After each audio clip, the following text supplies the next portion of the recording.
Welcome back to the live series of reading Cayce Undercover. We're in book 1, entitled Redacted, as we write and edit in real time. And yes, I am making changes as we go. I did write this first draft about a year ago, edited it, and now what you're reading is a more refined version, but it still needs just a touch more refinement before publishing. So let's see now. We just read chapter 17, where a casual stop for wings at Two Fat Brothers turns unexpectedly complicated when Cayce is forced to face Simon again after years apart. Old history, awkward chemistry, and a secret unfinished business immediately bubble to the surface. That was 17.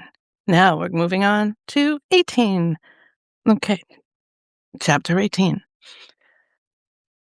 The problem with running into smugly gifted ghosts from your past, they don't stay in the past. Not really. This, of course, gets me thinking about sharing. A concept that humans love in theory, but hate in practice. We're too old to share from birth. Share your toys, your snacks, your space. We're told to share from birth. Share your toys, your snacks, your space. Let's be honest, sharing only works when no one actually wants what's being shared, but they want for you to give it up. People don't mind sharing fries, but try asking for the last mozzarella stick and suddenly we're enacting a land war. Sharing relies on fairness, which is a wildly unrealistic expectation because people don't share equally. Ask any sibling. Older siblings, they get first dibs on everything. Younger siblings, they're the ones who borrow your stuff and swear they'll return it, and by return it, they mean lose it or destroy it completely. Sharing is never equal. Fairness, an absolute joke. Now, what about those things that aren't supposed to be shared? What about the things that feel like they belong to you until one day they don't? Like people and memories and thoughts. Suddenly, I'm not thinking about mozzarella sticks. I'm thinking about 20 years of distance collapsing in a single night. I'm thinking about the way Simon Lee looks at me, not as someone he left behind, but as someone he needs to hold at arm's length. Like he's decided which parts of himself he's willing to share and which parts he'll never let me have.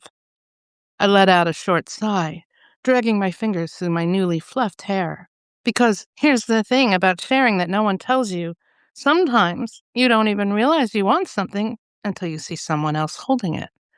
In this case, I'm referring to the details he shares with Jenna and Luke, like they're long-lost friends. Condom gate. I die a little inside, forced to relive it.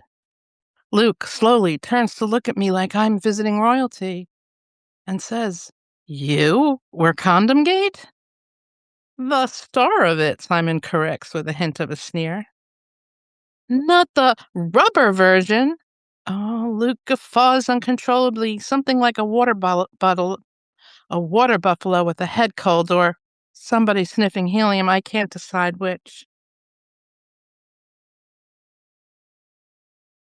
I shift in my seat, praying that one of the two fat brothers will come and swallow me whole. Simon tips his glass in my direction. Here she is, herself. Luke looks at me, then at Simon. Luke peers under the table to check the rest of me. He sits back up. "That was you?" His voice radiates respect, tinged with disbelief. Jenna is practically vibrating with delight. Simon, ever the opportunist, leans back. "So, should we clear this things up or leave the details to Luke's imagination?" Luke, to my horror, gapes at me, no doubt conjuring image of my painfully exposed body, which, to be fair, was plastered on every hallway, wall, locker, and classroom door in Wollamalsink High. "I'm good with that," Luke says. He just can't get over it. Simon takes a sip from his glass, grinning like he's orchestrated this performance for his own entertainment. Luke lets out a laugh. "You were a goddamn legend at Lehigh." I lift my head enough to glare at him.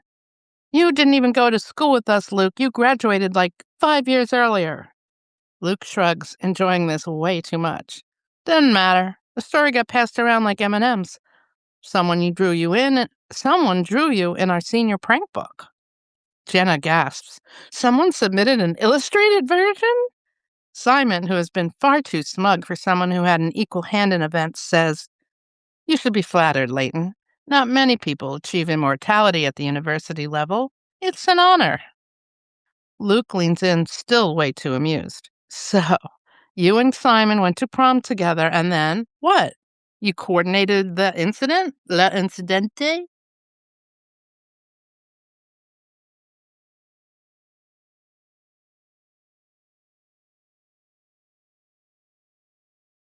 I did not coordinate anything. He did. Simon takes a slow sip of his drink and murmurs, You have no evidence. Jenna lets out a laugh. It was the most noteworthy prom fail of all time.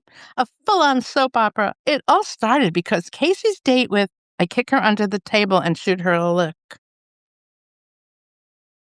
Simon rests his chin on one hand and watches me with acute interest. You never did explain, Leighton. He nods toward the others. You see, she treated me like a flick cigarette tossed from a car going 90 miles an hour.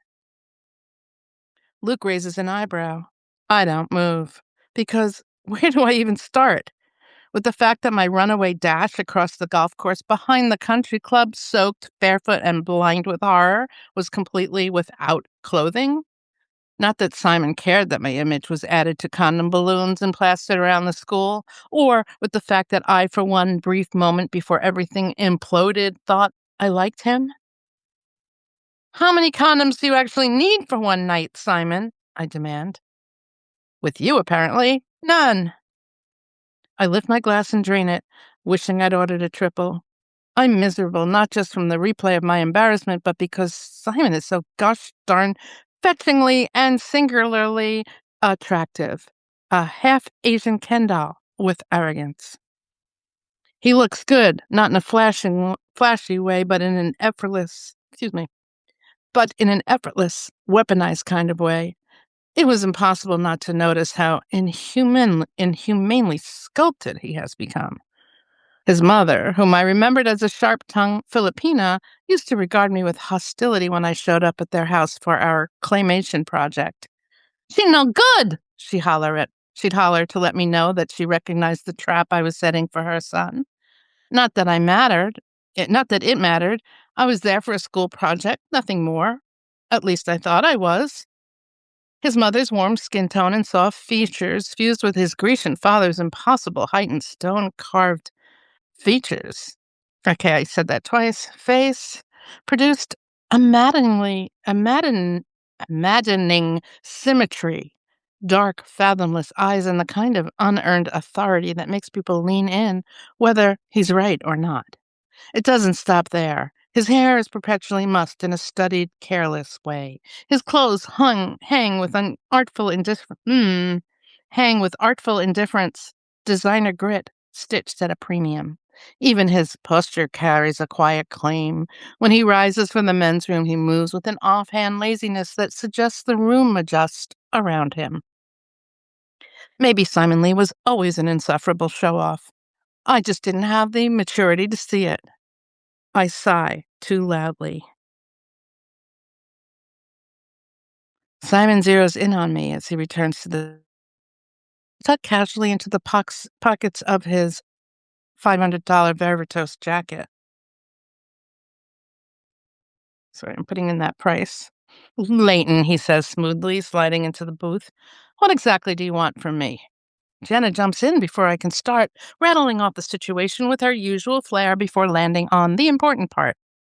We need help with firewalls, Simon, breaking into the places Cayce can't get into. Simon turns to me, assessing. I thought you were an investigative journalist. Emphasis on investigative. I tilt my head. Oh, so you're a critic now? I ask dryly. I multitask.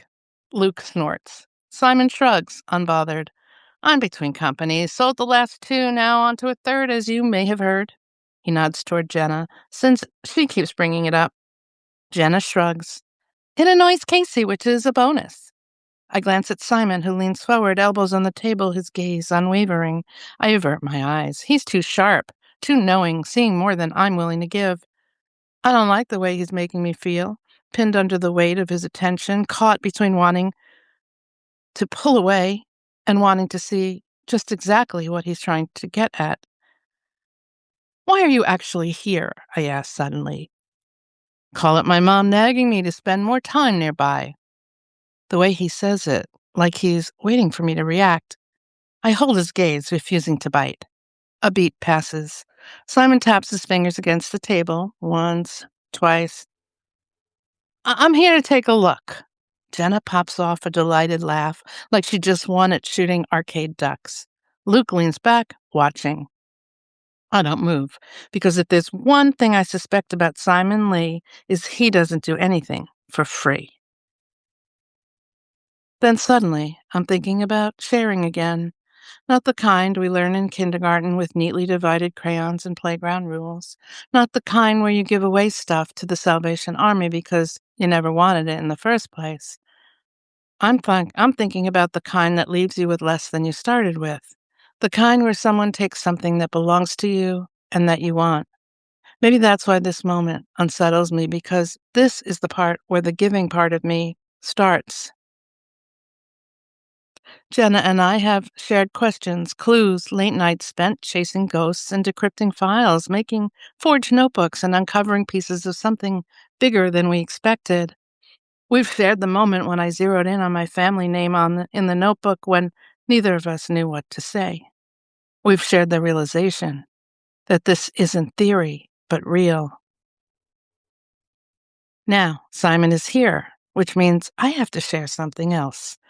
I'm staring across the table at the person I never expected to share anything with again, because whatever's waiting for us in those files, in the mine, in the decades-old cover-up that's left bodies in its wake, won't get to it alone.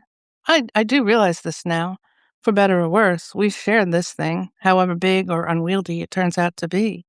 The question is, how much of myself am I willing to give in the process? Okay, so that is chapter 18, and I'll see you back here shortly for chapter 19. Bye now.